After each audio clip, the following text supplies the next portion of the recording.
আন্তর্জাতিক অপরাধ ট্রাইব্যুনালের সাবেক প্রসিকিউটর তুরিন আফরোজকে গ্রেপ্তার করেছে উত্তরা পশ্চিম থানা পুলিশ। বৈষম্য বিরোধী ছাত্র আন্দোলনের এক হত্যা চেষ্টা মামলায় তাকে গ্রেপ্তার করা হয়েছে।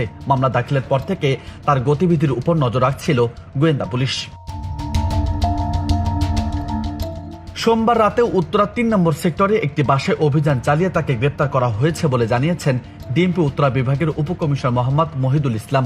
মহিদুল ইসলাম বলেন, গত ২৭ মার্চ উত্তরাতে একটি হত্যা চেষ্টা মামলা হয়েছে। তিনি এজাহারভুক্ত আসামি, তার গতিবিধি নজর রাখা হয়েছিল। আজকে সুনির্দিষ্ট তথ্যের ভিত্তিতে অভিযান চালিয়ে তাকে গ্রেপ্তার করা হয়েছে। নীলফামারীতে তার বিরুদ্ধে আরও মামলা রয়েছে।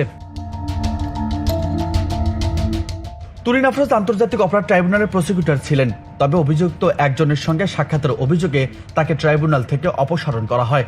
ছাত্রযন্ত্র অভ্যুত্থানে সরকার পতনের পর নীলফামারী জলঢাকায় তার মেয়ের বাড়িতে ভাঙচুর ও অগ্নিসংযোগ করা হয়।